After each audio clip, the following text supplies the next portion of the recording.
तो previous video में हमने डिस्कस किया था मेरे dears the pattern of UPSC examination, क्या 3 स्टेजेस है, 3 स्टेजेस में क्या क्या आता है वो सारा हमने डिस्कस किया। कितनी इंपॉर्टेंस है इन मेंस एग्ज़ामिनेशन की, प्रिलिमिनरी एग्ज़ामिनेशन की एंड पर्सनैलिटी टेस्ट की।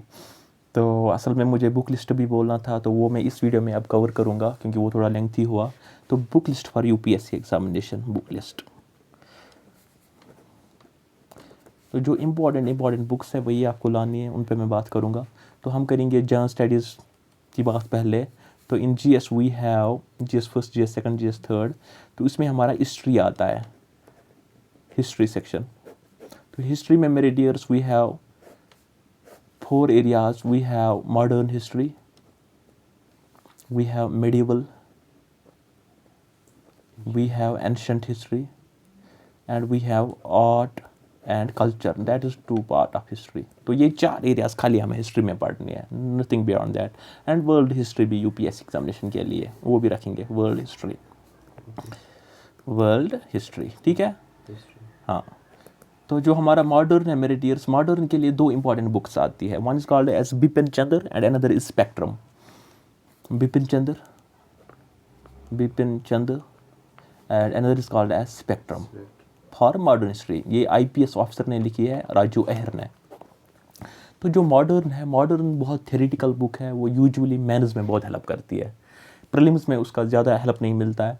तो from last couple of years students have mostly preferred modern history के लिए स्पेक्ट्रम, क्योंकि स्पेक्ट्रम में एक प्लस पॉइंट है, ये मेंस ओरिएंटेड भी है, प्रीलिम्स ओरिएंटेड भी है। हर एक यूनिट के बाद यूनिट की समरी दी है आईपीएस ऑफिसर राजू अहिर ने, तो वो समरी बहुत हेल्प करती है स्टूडेंट्स को at the time of revision. So I would suggest you modern के लिए आप स्पेक्ट्रम लाना। तो हो गई एक बुक, स्पेक्ट्रम आपको लानी है मॉडर्न के लिए। अगर कोई बिपिन चंद्र स्किप भी करेगा no issue, spectrum is very important. ऐसे मेरे डियर्स हमारा एक कंपोनेंट है मिडीवल हिस्ट्री में। तो मिडीवल हिस्ट्री के लिए हमें सतीश चंद्र पढ़नी है, सतीश चंद्र स्मॉल बुक है, इतनी एक बुकलेट है। तो सारा मिडीवल हिस्ट्री हमारा जो दिल्ली सल्तनत है, जो मुगल्स है, जो रिफॉर्म मूवमेंट्स है, वो सारा कवर हो जाता है सतीश चंद्र से, नथिंग बियॉन्ड सतीश चंद्र। ऐसे मेरे डियर्स हमारे पास है एंशंट हिस्ट्री। एंशंट हिस्ट्री के लिए हमें आती है तमिलनाडु बोर्ड की एनसीईआरटी, तमिलनाडु बोर्ड एनसीईआरटी। अगर तमिलनाडु बोर्ड एनसीईआरटी आपको नहीं मिलेगी तो इसके लिए एंशंट के लिए एक अच्छी बुक आती है, we call that as R S. Sharma. तो R S. Sharma is a very important book for ancient history. तो इसी बुक से सारा एंशंट हिस्ट्री हमारा कवर हो जाता है for UPSC examination, for KAS examination, for all other examinations. So we can say that 3 books are very important, spectrum book, Satish Chandra and R S. Sharma. तो सारा कवर हो जाता है हमारा फ्रॉम दीज बुक्स। तो आर्ट एंड कल्चर जो है मेरे डियर्स, हमारे लिए आर्ट एंड कल्चर के लिए आती है नितिन सिंघानिया, NITI, नितिन सिंघानिया। तो नितिन सिंघानिया की book very very important book है, जिससे आर्ट एंड कल्चर हमारा कवर हो जाएगा। खाली एक बुक लानी है, इसी को अच्छे से पढ़ना है, प्रीलिम्स में भी हेल्प मिलेगा, मेंस में भी हेल्प मिलेगा। वर्ल्ड हिस्ट्री के लिए इंपॉर्टेंट यूनिट्स हमें पढ़ने, सारी बुक पढ़ने की ज़रूरत नहीं है। नॉर्मन लॉ की बुक आती है, Norman law, Norman NORMAN, Norman LOW, Norman law. तो ये बुक हमारा सारा हिस्ट्री कवर करता है। तो सेलेक्टिव आपको जानना है अपने मटेरियल में, यही बुक्स पढ़ने हैं, ये 2-3 बार पढ़ने हैं, इन्हीं से अपने नोट्स बनाने हैं। तो इसी में से सारा आपका हिस्ट्री पेपर आ जाता है, प्रीलिम्स में भी, मेंस में भी, इंटरव्यू में भी अगर कुछ पूछा जाएगा इसी से सारा कुछ कवर हो जाएगा। आई एम रिपीटिंग अगैन, हिस्ट्री के लिए हमारा बनता है modern, medieval, ancient, art and culture and world history. Modern के लिए स्पेक्ट्रम, मेडिवल के लिए सतीश चंद्र, एंशिएंट के लिए आप पढ़ोगे आर.एस. शर्मा या तमिलनाडु बोर्ड की एनसीईआरटी की, बहुत इंपॉर्टेंट है अगर वो मिलेगी। आर्ट एंड कल्चर के लिए आप नितिन सिंघानिया पढ़ते हैं, वर्ल्ड हिस्ट्री के लिए नॉर्मन लॉ। हो गए हमारा हिस्ट्री पोर्शन कवर। तो ये प्रीलिम्स में भी आएगा जीएस में, ये मेंस में भी आएगा जीएस फर्स्ट में। ऐसे we have second component periods, that is geography. तो जियोग्राफी हमारा है Indian geography and world geography. Geography के लिए बहुत ही ज़रूरी है मेरे dears NCERT books, NCERT books from 6th to 12th। तो इसमें आप कोई नहीं बोलना कि मैंने एक बुक लाई उसी से सारा जियोग्राफी मैं कवर करूँगा, ऐसी बात नहीं है। जियोग्राफी एक प्रैक्टिकल सब्जेक्ट है। आपको पहले 6th की NCERT पढ़नी है, फिर 7th की, फिर 8th, फिर 9th, फिर 11th, फिर 12th। क्योंकि जब आप 9th की NCERT पढ़ते हैं उसमें लिखा है कि you have went through this topic in 7th class, we have explain it there, so they will not explain any point in 9th class. उनको पता है कि ये हमने 7th में ऑलरेडी एक्सप्लेन किया है विद एग्जाम्पल्स। तो बहुत ज़रूरी बनता है हमें पहले 7th की NCERT पढ़नी है। तो in geography you need to get all NCERT books. तो NCERTs आपको अच्छे से पढ़नी है जियोग्राफी की। और अदर देन दैट जियोग्राफी के लिए हमें एक बुक आती है गुडेश चंद्र Leong, LEONG, GC Leong. GC Leong book is very important book, जिसमें आपको वर्ल्ड जियोग्राफी में हेल्प मिलेगा, क्लाइमेटोलॉजी में हेल्प मिलेगा। तो GC लियोंग बुक आप ला सकते हैं। आधे बच्चे लाते हैं जियोग्राफी के लिए Majid Hussain. I won't suggest that, क्योंकि बहुत बल्कि बुक है। अगर कोई NCERT अच्छे से पढ़ रहा है, GC लियोंग पढ़ रहा है, माजिद हुसैन पढ़ने की ज़रूरत नहीं है। समझ आई बात? हाँ, तो माजिद हुसैन नहीं लाना, ज़रूरत नहीं है। खाली NCERTs पे फोकस करना है। आई am repeating again, 9th, 10th, 11th, 12th, very very important NCERTs। 11th, 12th की NCERT, 9th, 10th की NCERT। GC लियोंग आप पढ़ लेना, वो बहुत अच्छी है, बहुत छोटी बुक है, अच्छी है, प्रैक्टिकल बुक है। और आप लाना इसके लिए एटलस भी। तो आप ऑक्सफोर्ड का एटलस ला सकते हैं, या ब्लैक स्वान का एटलस आता है, या ऑक्सफोर्ड एटलस। तो दो में से कोई, ब्लैक स्वान मोस्टली आज प्रेफर करते हैं जियोग्राफी के स्टूडेंट्स। तो एटलस आपको लाना है। आपको एटलस से मैप्स देखने हैं, आपका Indian map, Indian physical, world map आपको देखना है। वर्ल्ड मैप आपके घर में, आपके जहाँ पे आपका स्टडी टेबल है, वर्ल्ड मैप होना चाहिए आपके वॉल पे, it should be hanging on the wall. Indian map होना चाहिए वहाँ पे, क्योंकि मैप बेस्ड क्वेश्चंस बहुत आते हैं। Important straits, important deserts, mountain range, या कोई आइलैंड्स, तो वो सारा वर्ल्ड मैप में हेल्प मिलता है। तो मैप रीडिंग प्लीज़ किया कीजिए जियोग्राफी के लिए। जियोग्राफी ऐसे थ्योरी आपको याद नहीं रखनी है, ये समझना है। तो इसीलिए NCERT से समझा जाएगा, GC लियोंग पढ़ के। और एटलस की स्टडी बहुत करनी है। जब आप जियोग्राफी का कोई भी यूनिट पढ़ रहे हो तो you need to take help from atlas. तो ऐसे आपका जियोग्राफी कवर हो जाएगा GS में। डन? हाँ, तो फिर ऐसे मेरे dears, we have third component of GS, we call as polity, Indian polity. Indian polity, Indian polity में क्या करना है मेरे डियर्स, आपको 9th to 12th NCERT पढ़नी है। 9th और 10th की बहुत स्मॉल NCERTs है, 5-6 यूनिट्स उनके हैं, तो 3 दिन में कवर हो जाएगा। अलबत्ता जो 11th क्लास की NCERT है, 11th NCERT, its name is Indian constitution at work. Indian constitution at work. तो this is very very important NCERT, Indian Constitution at Work. At no cost you should skip this NCERT. Indian Constitution at Work हर एक बच्चा अच्छे से पढ़ लेना चाहिए अगर उसको इंडियन पॉलिटी समझनी है। तो ये बहुत ही इंपॉर्टेंट NCERT है। ऐसे ही 12th क्लास की NCERT जो है, India since independence, India since independence, ये भी वेरी वेरी इंपॉर्टेंट है। तो आपको समझ आएगा हिंदुस्तान का सीनेरियो जब हमें आज़ादी मिली, after getting independence, how our country went, हमारे इलेक्शंस कैसे हुए, कैसे थ्रेट्स थे from our neighbours, like China ने अटैक किया, पाकिस्तान ने अटैक किया, बांग्लादेश कैसे बना, हमारी पार्टीज़ कैसे चेंज होती रही, इंडियन इकॉनमी का सिचुएशन कैसा रहा ड्यूरिंग 50 ईयर्स। तो वो सारा मिलता है हमें इंडियन इंडिपेंडेंस से। एक ऐसे आप अच्छा लिख सकते हैं, कल को IR पे आपको पकड़ आएगी अपने नाइबर्स के साथ। 12th की एक NCERT है, इसमें 2 आती है, India since independence and political theory. दूसरी है पॉलिटिकल थ्योरी। पॉलिटिकल थ्योरी ज़्यादा इंपॉर्टेंट नहीं है, ये थ्योरेटिकल है, ये मेंस ओरिएंटेड है। ये थोड़ा सा आपको इथिक्स पेपर में हेल्प कर सकती है, या पॉलिटी या GS सेकंड में हेल्प कर सकती है, लेकिन उतनी इंपॉर्टेंट नहीं है जितनी इंडिया सिंस इंडिपेंडेंस है। तो what I mean to say is that very very important are 2 NCERTs, 11th की Indian constitution at work and 12th class की India since independence. 9th 10th भी पढ़ लेना ताकि आपको बेसिक समझ आ जाए। तो इंडियन पॉलिटी को ये NCERTs 4 पढ़नी है। अदर देन आपको एक बुक पढ़नी है इंडियन पॉलिटी के लिए, that's called as Laxmikanth. Laxmikanth नहीं, इसके लिए स्पेक्ट्रम नहीं है। Laxmikanth is called as Bible of polity. तो लक्ष्मीकांत में सब कुछ है। जिसने ये बुक पढ़ ली, इसी में से सब कुछ आ जाता है हमारे प्रीलिम्स में, हमारे मेंस में usually, along with current affairs.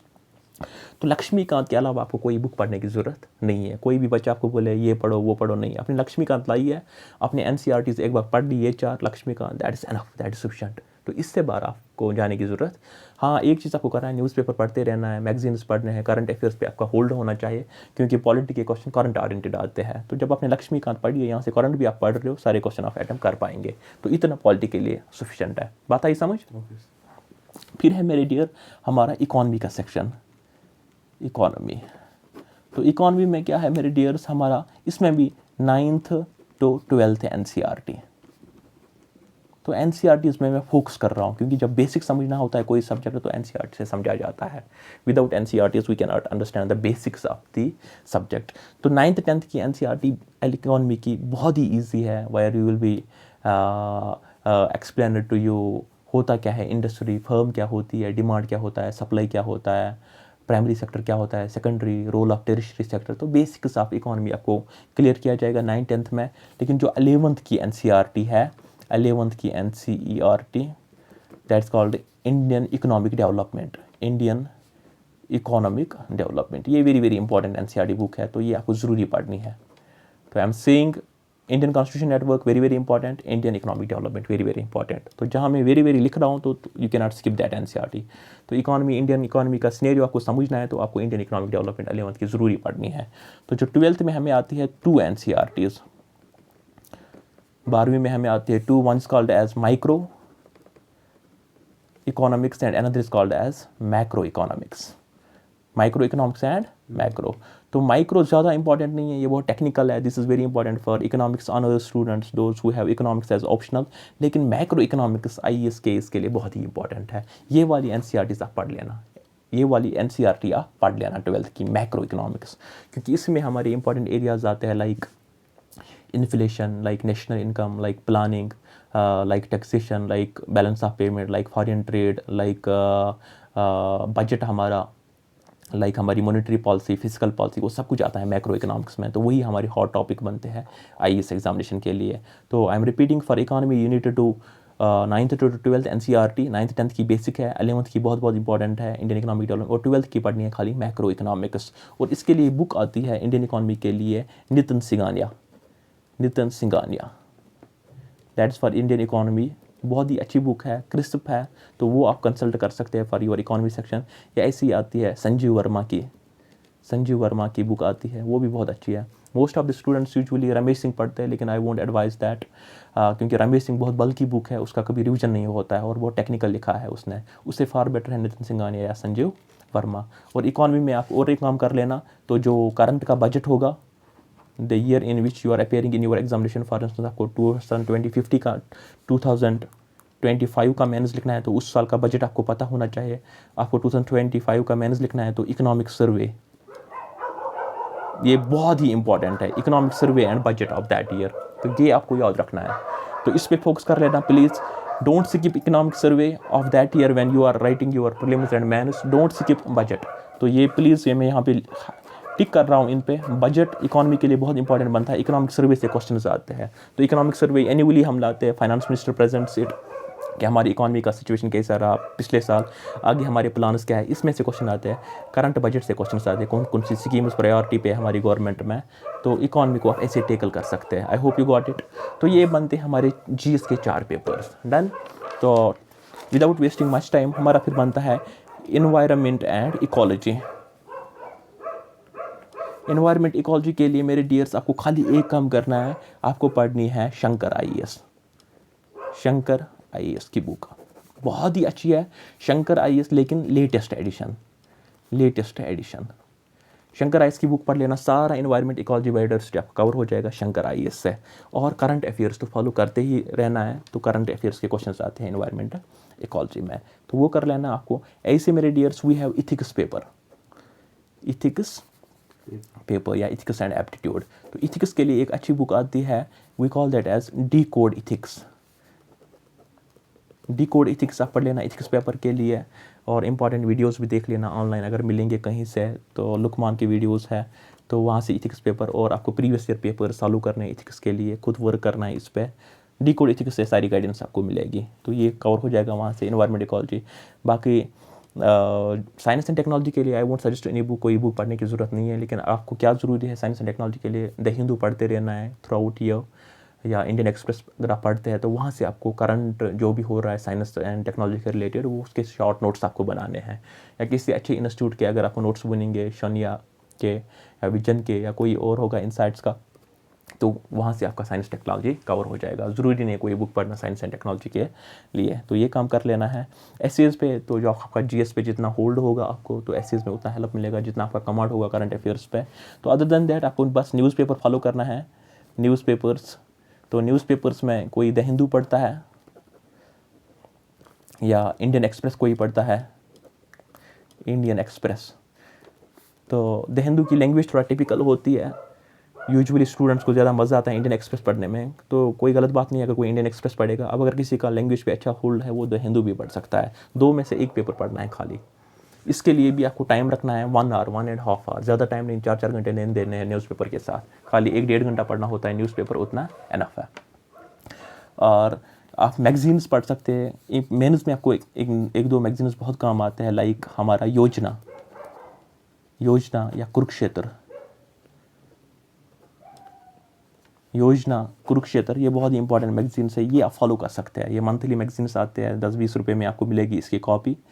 तो इस पर अच्छे अच्छे आर्टिकल्स लिखे होते हैं, ज़बरदस्त जर्नलिस्ट्स ने, ग्रेट पर्सनस ने, तो उनमें से आपको मेंस मिलेगा। कल को फ़ायदा मिलता है बहुत जब आप जीएस के आंसर्स लिखते हैं, जब आप ऐसे लिखते हैं, या कल को जब पर्सनैलिटी टेस्ट होगा आपका, तो उसमें आपको मदद मिलेगा जब आप योजना को फॉलो करेंगे या कुरुक्षेत्र आपकी अच्छी ओपिनियन बनती है, आपको गवर्नमेंट बैक डाटा पता होता है, तो that helps you to get a very good rank.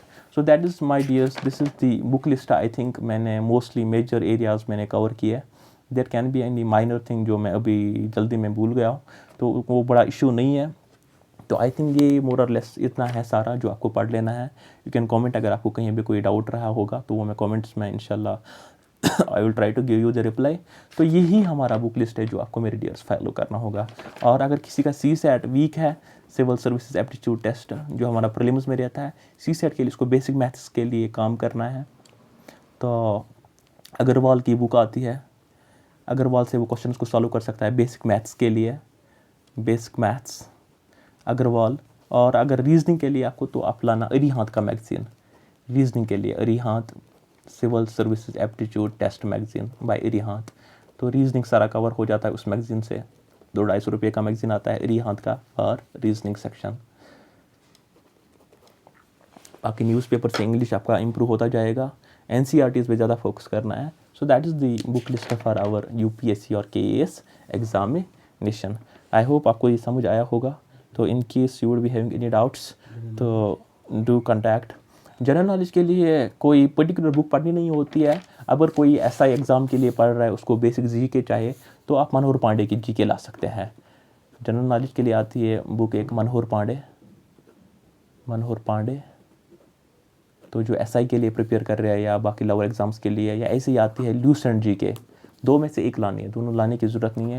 Lucent GK, तो जो कोई आपको अच्छी लगेगी, मनोहर पांडे और ल्यूसेंट GK, या किसी कोई बंदा तरुण गोयल भी पढ़ता है, तरुण गोयल, तो कोई भी बुक आप लाओ, करंट लाना है लेकिन लेटेस्ट लाना, तो वो आपका GK कवर करता है। या हमारा मैगज़ीन एक भी आता है करंट अफेयर्स रिफ्रेशर, तो ये 6 मंथ्स का सारा करंट अफेयर्स कवर करता है। 6 मंथ्स करंट अफेयर्स, ये आप ला सकते हैं करंट अफेयर्स के लिए। करंट अफेयर या स्पीडी मैगज़ीन आता है, स्पीडी मैगज़ीन, तो ऐसे कवर हो जाएगा आपका ये। और जो हमारा इंटरनल सिक्योरिटी पेपर रहता है GS 3 में, उसके लिए आप कर सकते हैं इंटरनल सिक्योरिटी के लिए प्रहार के नोट्स है अच्छे, प्रहार नोट्स, वो आप कर सकते हो सिक्योरिटी के लिए, इंटरनल सिक्योरिटी के लिए। इसके लिए एक बुक भी आती है बाय इंटरनल सिक्योरिटी की बुक एक ऑफिसर ने लिखी है, अशोक कुमार की बुक आती है, Ashok Kumar challenges to internal security. तो वो बुक यूजुअली टीचर्स पढ़ते हैं जिनको पढ़ाना पड़ता है internal security. I don't think student के लिए ज़रूरी है, क्योंकि इंटरनल सिक्योरिटी से खाली 4 क्वेश्चन आएंगे आपके मेंस में। प्रहार के नोट्स अगर आप करेंगे तो दैट इज़ सफिशिएंट, प्लस अगर आपके अपने क्लास नोट्स होंगे। तो ऐसे ये हमारा बनता है book list for UPSC and KAS examination. तो करंट अफेयर्स आपको पढ़ते रहना है, you need to follow. For that आप अनअकैडमी से हेल्प ले सकते हैं, आप स्टडी IQ से हेल्प ले सकते हैं, या कोई और इंपॉर्टेंट चैनल जो आपका इंपॉर्टेंट करंट अफेयर्स लाता हो, तो वहाँ से वो कवर कर लेना, और न्यूज़पेपर्स पे फोकस कर लेना। सो मैं कंक्लूड करता हूँ इस वीडियो को इधर ही, क्योंकि ज़्यादा बड़ा हो जाएगा। I wish you all good luck, my prayers are with you, may अल्लाह ब्लेस यू ऑल। देखते हैं आपको हमारे नेक्स्ट वीडियो में, तब तक के लिए अल्लाह हाफिज़।